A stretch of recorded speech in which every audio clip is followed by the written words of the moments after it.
로마서 12장 1절부터 21절 마지막 절까지입니다. 제가 먼저 교독하겠습니다. 그러므로 형제들아, 내가 하나님의 모든 자비하심으로 너희를 권하노니 너희 몸을 하나님이 기뻐하시는 거룩한 산 제물로 드리라. 이는 너희가 드릴 영적 예배니라.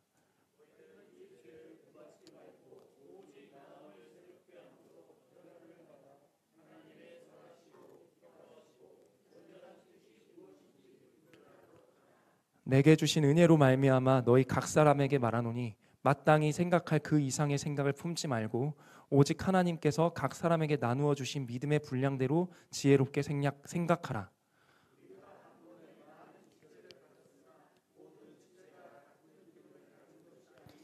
이와 같이 우리 많은 사람이 그리스도 안에서 한 몸이 되어 서로 지체가 되었느니라.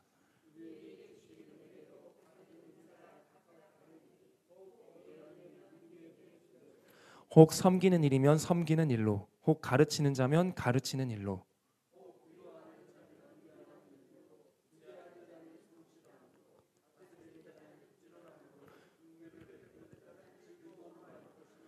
사랑에는 거짓이 없나니 악을 미워하고 선에 속하라.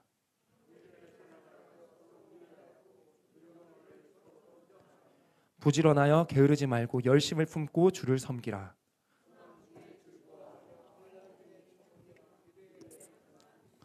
성도들의 썰 것을 공급하며 손대접하기를 힘쓰라.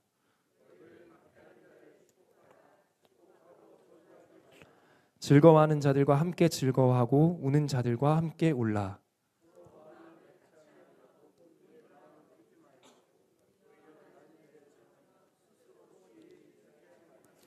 아무에게도 악을 악으로 갚지 말고 모든 사람 앞에서 선한 일을 도모하라.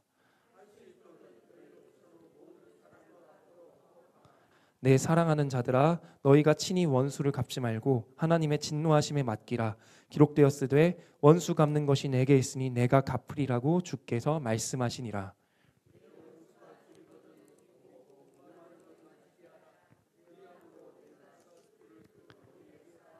함께 읽으시겠습니다.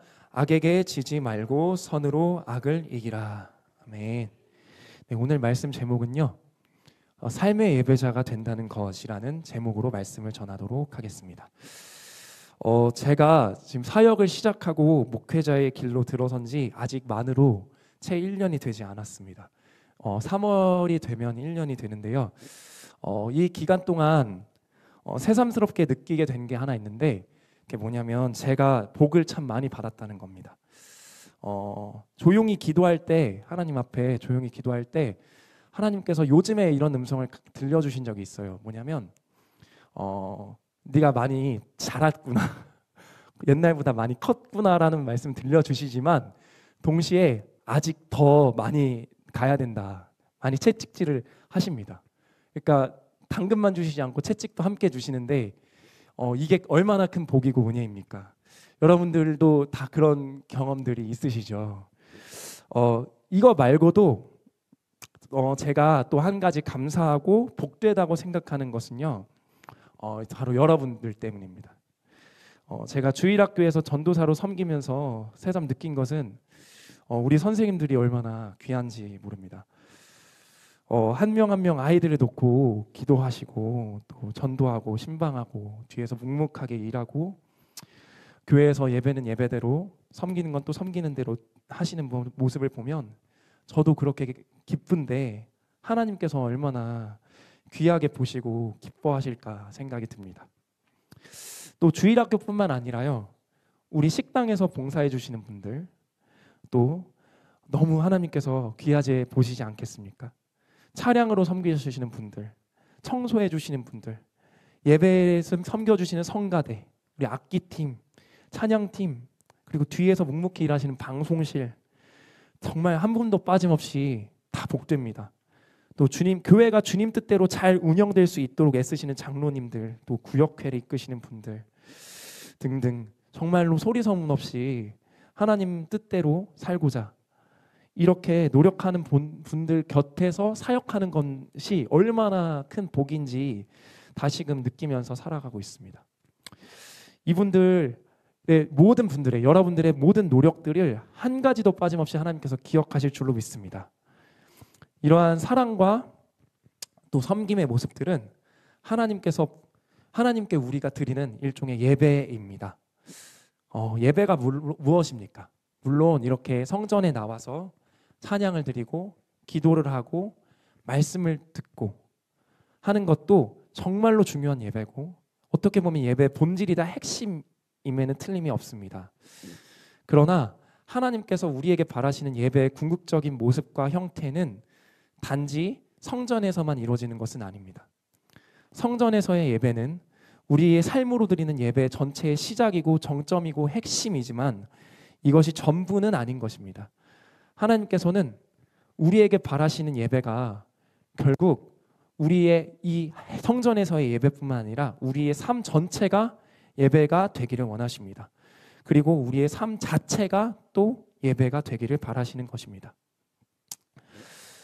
그렇지만 우리는 사실 삶과 예배가 불일치되는 모습들을 많이 봐왔습니다.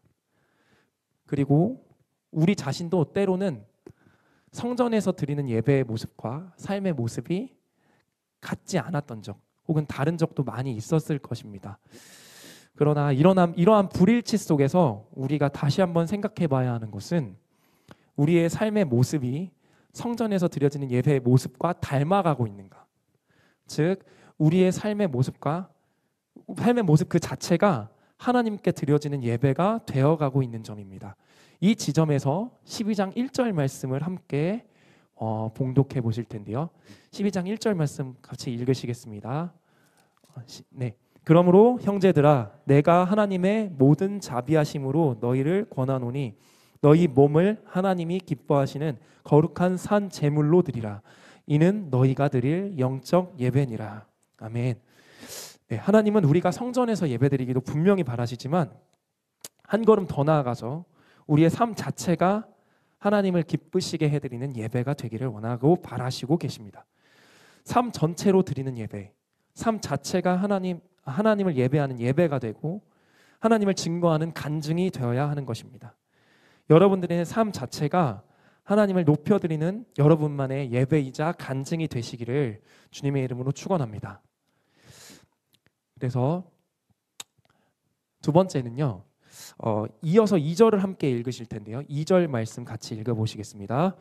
너희는 이 세대를 본받지 말고 오직 마음으로 새롭게 함으로 변화를 받아 하나님의 선하시고 기뻐하시고 온전하신 뜻이 무엇인지 분별하도록 하라. 두 번째로 이 삶의 예배를 드린다는 것, 우리가 삶 자체를 예배로 드린다는 것은 어떤 것을 의미하는지 알아볼 건데요. 첫 번째는요, 저는 이렇게 표현하고 싶습니다. 초점의 변화라고요. 우리의 삶 자체가 예배가 된다는 게 초점의 변화다. 제가 중학교 1학년 때 일인데 그 당시에 가장 유행하던 영화가 두 가지 정도 있었습니다. 하나는 뭐냐면요, 말죽거리 잔혹사라는 영화고요. 또 하나는 늑대의 유혹이라는 영화였습니다. 그게 뭐냐면 소위 말해 요즘에 그 불량 학생들 일진을 미화하는 영화인데요. 그 당시는 그게 되게 유행이었고 또 제 마음에도 그게 어느새 들어와 버린 것 같았어요. 그래서 어떻게 되었을까요? 제 마음에 그 영화들이 가슴 속에 조금 남아 있는 거예요. 초점으로. 그러니까 저는 중학교 1학년 때 질풍노도의 시기를 겪었습니다. 뭐 중학교 1학년인데 막 운동장에서 뭐 싸워보기도 하고요. 2학년 형아랑 뭐 좀 일이 있긴 했지만, 그리고 뭐 질풍노도의 시기를 겪었습니다. 뭐 나쁜 짓을 했다는 건 아니에요. 근데 되게 많이 싸웠고 다퉜습니다. 그 영화가 가르치고 있는 것들은 뭐 힘의 논리 이런 것들이었거든요. 그러나 감사하게도 그 무렵 당시 다니던 교회에서 질풍노도의 시기를 겪던 저를 편견 없이 바라봐 주시고 늘 기도해 주시던 그 찬양팀 선생님들이 있었습니다. 또 그 찬양팀에 소속되어 있던 그 2살 정도 터울의 형 누나들이 있었는데요. 그분들은 뭐 전도사도 아니었고 목사도 아니었고 또 뭐 교회학교 선생님, 담임 선생님도 아니었습니다. 그렇지만 그분들이 했던 저를 위한 사랑, 기도 이런 것들은 어렸던 제가 느끼기에도 참 진실된 것들이었어요. 그러다 보니까 제가 어느덧 믿음이 생겼고, 그래서 제가 방황을 1년 동안의 방황을 끝내고 엄청 하나님께로 돌아오고, 그 다음에 뭐 반장도 하고 학생회도 하고 하는 변화가 생겼습니다. 이 두 짧은 시간이지만 이 두 가지 사건 사이에 공통점 아니면 차이점이 무엇일까요? 차이점. 그것은 무엇을 마음의 초점으로 갖고 있느냐, 내가 무엇을 마음에 담고 바라보고 있느냐이었을지도 모르겠습니다. 방황을 하던 그 시기에는 그런 영화들, 나쁜 만화들 이런 것들이 눈에 그렇게 들어오고 제 마음속에 가득 담겼어요. 근데 하나님의 말씀을 듣게 되고 그렇게 사랑을 교회에서 받게 되니까 그분들이 그 주는 사랑이 제게 계속 남아있는 거예요. 남아있고 가슴속에서 계속 그것들이 영향을 발휘하면서 제가 자연스럽게 그런 친구들과 어울리지 않고 뭐 정신을 차리고 공부도 하고 반장도 되고 학생회도 하고 그렇게 되었습니다. 그분들 중에 한 선생님이 계셨는데 두 분이 계셨거든요. 선생님 중에 한 분은 이제 20대 초반이셨는데 그 당시에 23살인가 4살에 수능을 다시 치셔서 교대를 가셨어요. 그리고 찬양단에 제가 되게 저를 잘 챙겨주시던 누나도 대학생이 될 때 교대를 가셨습니다. 그 저랑 다른 학교이긴 했지만, 그리고 형들은요 그렇게 잘 열심히 성장을 해서 좋은 회사에 들어갔고요. 물론 저는 의대를 가고 싶어가지고 여러 번 공부를 했지만 실패했지만 그때의 기억이 있었어요. 그 찬양단 선생님과 누나의 기억 때문에 저도 따라서 같은 그런 계열의 학교를 진학했던 것이 기억이 납니다.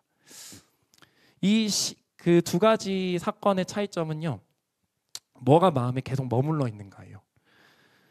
일진을 미화하는 그런 영화들이 초점이 됐을 때는 제 삶이 그랬어요. 뭐 그런 것처럼 막 센 척을 해야 되고, 제 중학교 때 1학년 때 아직도 기억이 나는 건 제 좌우명 같은 것이, 어설픈 좌우명이 그 당시에 뭐 인생은 까오다, 무슨 가오를 잡는 거, 뭐 이런 식으로 이상한 좌우명을 갖고 있었습니다. 그러나 정말 교회 안에서 사랑을 경험하게 되니까 그것들이 완전히 달라지더라는 것입니다. 여러분들도 그런 비슷한 경험이 있으신지 모르겠지만, 내가 마음에 품고 있는 것, 내 마음이 향하고 있는 것, 내 마음의 시선이 향하고 있는 그 초점이 이렇게 우리에게 주는 영향은 강력합니다. 어떻게 초점을 두느냐에 따라 인생의 방향이 달라집니다. 마찬가지로요, 삶으로 예배를 드린다는 것은 이러한 우리의 마음의 초점이 변화되는 것을 요구하고 또 그렇게 될 수밖에 없습니다. 우리의 인생의 문제와 다른 사람의 결점 같은 것들을 초점에 두면서는 안 되는 이유가 여기에 있습니다. 너희는 이 세대를 본받지 말라는 것이, 그러니까 마음에 우리가 담고 있는 것들이 하나님을 향해 있어야 된다, 세상을 향해 있으면 안 된다는 것입니다. 그렇기 때문에 우리 삶의 예배자들은 모두 예수님께 초점을 두어야 할 줄 믿습니다. 믿음의 사람들, 좋은 사람들을 우리의 마음 가운데 두고 또 예수님께 초점에 두고 자꾸 우리가 좋은 점에 초점을 맞춰야 됩니다. 사람들의 나쁜 점이 보이거든요, 가끔씩은. 그럴 때도 우리 나쁜 점에 초점을 두지 말고 좋은 점에 초점을 두고 그 사람을 대해야 합니다. 언제나 사람을 볼 때도 또 하나님을 볼 때도 우리가 초점을 잘 맞추면서 살아가기를 주님의 이름으로 축원합니다. 이렇게 로마서를 쓴 바울도요, 누구보다도 이러한 초점을 잘 맞추는 사람이었습니다. 그는 철저하게 예수님께 초점을 두고 하나님 나라의 사역을 감당을 했죠. 그 증거로 그가 쓴 서신서 첫머리들을 보면 이러한 사실을 정확히 알 수 있습니다. 이게 넘어가지를 않는데 잠시만요. 여기 있다. 네, 로마서 1장 6절 말씀 읽어보실까요? 너희도 그들 중에서 예수 그리스도의 것으로 부르심을 받은 자니라. 또 고린도전서 말씀입니다. 그리스도 예수 안에서 너희에게 주신 하나님의 은혜로 말미암아 내가 너희를 위하여 항상 하나님께 감사하노니. 밑에 말씀도 읽으시겠습니다. 함께 있는 모든 형제와 더불어 갈라디아 여러 교회들에게 우리 하나님 아버지와 주 예수 그리스도로부터 은혜와 평강이 있기를 원하노라. 아멘. 이렇듯이 우리 삶으로 예배드리고자 하는 자들은 인생의 초점이 달라지고 본받는 것들이 달라져야 할 줄 믿습니다. 그래서 우리는 마음이 중요하다는 것을 계속 알아야만 하는데요. 이 말씀을 한번 같이 읽어보실까요? 모든 지킬 만한 것 중에 더욱 내 마음을 지키라. 생명의 근원이 이에서 남이니라. 아멘. 네, 삶의 예배자는 행복해야 됩니다. 마음을 지킬 줄 알고 우리의 초점을 맞출 줄 알고 또 우리가 본받을 것을 잘 고를 줄을 알아야 되는 것입니다. 우리의 마음을 깨끗하게 잘 관리해야 하나님의 은혜가 임합니다. 누군가가 밉고 싫고 그럴 때 하나님의 은혜가 임하지를 못합니다. 우리는 모두 삶의 예배자이자 삶의 간증자가 되어야 되기 때문입니다. 우리 모든 성도님들이 마음과 초점을 잘 지키셔서 본받을 것을 잘 본받으시기를 주님의 이름으로 축원합니다. 네, 두 번째는요. 삶 자체가 예배가 된다는 것은 주님의 팀플레이어가 되는 것이다. 또 직분과 역할에 대한 소명의식과 함께라는 제목을 달았는데요. 네, 3절부터 13절 말씀입니다. 같이 한번 읽어보시겠습니다. 내게 주신 은혜로 말미암아 너희 각 사람에게 말하노니 마땅히 생각할 그 이상의 생각을 품지 말고 오직 하나님께서 각 사람에게 나누어 주신 믿음의 분량대로 지혜롭게 생각하라. 우리가 한 몸에 많은 지체를 가졌으나 모든 지체가 같은 기능을 가진 것이 아니니 이와 같이 우리 많은 사람이 그리스도 안에서 한 몸이 되어 서로 지체가 되었느니라. 우리에게 주신 다음입니다. 우리에게 주신 은혜대로 받은 은사가 각각 다르니 혹 예언이면 믿음의 분수대로 혹 섬기는 일이면 섬기는 일로 혹 가르치는 자면 가르치는 일로 혹 위로하는 자면 구제하는 자는 성실함으로 다스리는 자는 부지런함으로 긍휼을 베푸는 자는 즐거움으로 할 것이니라. 사랑에는 거짓이 없나니 묘하고 선에 속하라. 형제를 사랑하여 서로 우애하고 존경하기를 서로 먼저 하며 부지런하여 게으르지 말고 열심을 품고 주를 섬기라. 소망을 중에 즐거워하며 환난 중에 참으며 기도에 항상 힘쓰며 성도들의 쓸 것을 공급하며 손대접하기를 힘쓰라. 아멘. 요즘에 제가 보는 드라마인데요. 중증외상센터라는 드라마입니다. 중증 환자, 그러니까 삶과 죽음의 경계를 달리는 정말 위급한 환자들을 어떻게 살리는지를 그려낸 드라마예요. 그 환자들이 살아나는 과정은 굉장히 어떻게 보면 많은 사람들의 손길이 필요합니다. 누군가가 그 환자를 보고 신고를 해야 되고요. 또 119에서 신고받는 분은 그 환자의 상태를 정확히 알아야 되고 또 상태를 아는 것뿐만 아니라 그 환자를 신고한 사람이 어떻게 대처를 해야 하는지도 잘 알려주면서 그리고 정보를 119 쪽에다가 정확히 전달을 해야 합니다. 또 119 센터에서는 119에서는 그것으로 끝나지 않죠. 구급 요원들이 출동하고요. 그리고 구급 요원들이 출동할 때는 앰뷸런스나 헬기를 운전하는 분도 필요하고 옆에서 보조해 줄 사람도 필요합니다. 또 응급 처치를 해줄 사람도 필요하고요. 신고 장소에 도착하면 누군가는 환자를 옮길 준비를 해야 되고 또 누군가는 응급 처치를 해야 합니다. 이렇게 시간을 벌고 있을 때 헬기가 뜨거나 앰뷸런스가 와서 그 환자를 탑승하기 위해 떠납니다. 간호사나 의사, 여러분들이 타겠죠. 그리고 그 조치를 취하면서 병원으로 중증 환자를 이송합니다. 병원에 와서도 할 일이 많습니다. 간호사분들은 수술실을 준비해 놓아야 되고 수술실에서 마취를 해줄 마취과 의사 선생님도 필요하고요. 수술 환경을 세팅해 줄 수 있는 의료진들도 필요합니다. 이렇게 모든 준비가 끝나야 수술실에서 환자를 이송해서 수술을 할 수가 있는 겁니다. 사람을 살리는 데 있어서 수술을 집도하는 의사 말고도 다른 분들의 노력이 엄청나게 많이 필요한 것입니다. 수술을 하고 나서도 끝이 아닙니다. 환자가 상태가 어떠한지 밤낮으로 체크해 줄 수 있는 간호사분들도 필요하고, 병원의 시설을 잘 관리해 줄 수 있는 사람들도 필요합니다. 또 환자에게 밥을 쥐어줄 조리사분들도 필요하고, 영양학적으로 균형 있게 식단을 짜줄 영양사도 필요합니다. 원무과 선생님들 필요하죠. 이렇게 죽어가는 환자를 살리기 위해서 정말로 많은 노력들이 필요하고, 그가 온전한 상태로 회복되는 데까지도, 수술이 끝나고 나서도 수많은 노력들이 필요합니다.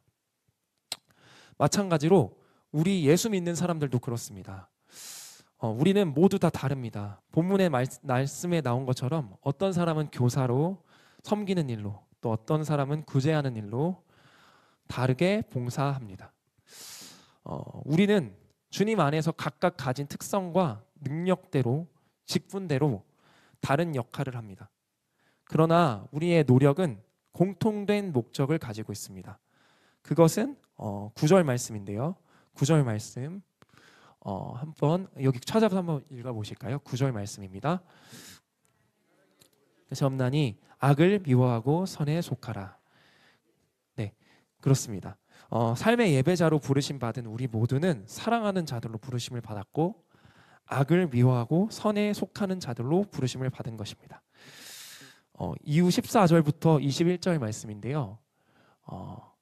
한번 한 목소리로 같이 읽어보도록 하겠습니다. 너희를 박해하는 자를 축복하라. 축복하고 저주하지 말라. 즐거워하는 자들과 함께 즐거워하고 우는 자들과 함께 울라. 서로 마음을 같이하며 높은 데 마음을 두지 말고 도리어 낮은 데 처하며 스스로 지혜 있는 채 하지 말라. 아무에게도 악을 악으로 갚지 말고 모든 사람 앞에서 선한 일을 도모하라. 할 수 있거든 너희로서도 모든 사람과 더불어 화목하라. 내 사랑하는 자들아, 너희가 친히 원수를 갚지 말고 심에 맡기라. 기록되었으되 원수 갚는 것이 내게 있으니 내가 갚으리라고 주께서 말씀하시니라. 내 원수가 줄이거든 먹이고 목마르거든 마시게 하라. 그리함으로 내가 숯불을 그 머리에 쌓아 놓으리라. 악에게 지지 말고 선으로 악을 이기라. 아멘. 네, 삶 자체로 예배드리고자 하는 사람, 그리고 삶 자체가 간증인 사람은 반드시 선으로 악을 이겨야 합니다. 우리는 억울한 박해를 당한다고 그들과 똑같이 되갚아 줄 수가 없습니다. 우리는 다른 이의 고통을 눈 감고 그대로 모른 척하기만 할 수는 없습니다. 우리는 다른 이의 고통을 눈 감고 모른 척할 수 없고, 우리를 박해하는 자들을 위해서 오히려 기도하고 눈물 흘리는 자들과 함께 울며 높은 데 마음을 두지 않고 겸손한 마음으로 살아가야 합니다. 왜냐하면 우리가 진정으로 따르고자 하는 예수님께서 우리에게 그렇게 명하셨기 때문입니다. 삶의 예배자의 정신은 이러한 것들입니다. 우리는 할 수 있거든 모든 사람과 더불어 화목해야 하고 원수에게 선대해야 합니다. 이것 또한 예수님께서 이 땅에서 우리로 하여금 이루고자 하는 승리이기 때문입니다. 바울은 이러한 승리에 대해 이렇게 말씀하죠. 아까 21절 말씀만 같이 읽도록 하겠습니다. 악에게 지지 말고 선으로 악을 이기라. 네, 우리가 억울하게 당한 일을 그대로 되돌려주면 결국 악으로 악을 갚는 것입니다. 슬픔 당한 사랑을 내버려 두면 슬픔을 방치하는 것이고요. 어떠한 이유에든지 교만해지면 그것은 사탄을 닮아가는 일입니다. 다른 사람과 화목하지 못하면 그것은 화평케 하는 자들인 하나님의 딸들의 역할을 다하지 못하는 것입니다. 원수를 위해 기도하지 못하면 우리는 예수님의 말씀을 온전하게 지키지 못하는 것입니다. 이러한 일은 결국 악에게 지지 말고 선으로 악을 이기라는 내용으로 정리됩니다. 예수님은 언제나 선으로 악을 이기셨습니다. 자신을 핍박하고 괴롭히고 조롱하는 이들마저 십자가에서 용서하고자 기도하셨던 분이 예수님입니다. 우리가 삶의 예배자, 삶의 간증자로 살기 위해서 예수님처럼 선으로 악을 이겨야만 하는 것입니다. 네, 말씀을 정리하고자 하는데요. 우리는 모두 삶의 예배자가 되어야만 합니다. 로마서 12장 1절에서 말씀하신 것처럼 우리 모두는 몸 자체, 우리의 삶 자체가 예배가 되어야 한다고 했습니다. 예배자가 되어야 한다는 것은 첫 번째로 인생의 초점이 바뀐 자는 것입니다. 본받을 것을 잘 선택한다는 것이죠. 두 번째는 팀플레이어가 되어야 합니다. 하나님의 팀플레이어. 근데 그 팀플레이어는 각자의 직분에 대한 소명의식과 그리고 그것이 얼마나 중요한 것인지를 잘 알고 있을 때 가능합니다. 세 번째는 선으로 악을 이겨야 한다는 것입니다. 삶의 예배자의 공동의 목표이자 공동의 예수 그리스도께서 주신 정신인 선으로 악을 이기는 것. 이것 세 가지를 우리가 가슴속에 잘 담아두면서 삶으로 예배드리는 자들이 되기를 주님의 이름으로 간절히 축원합니다.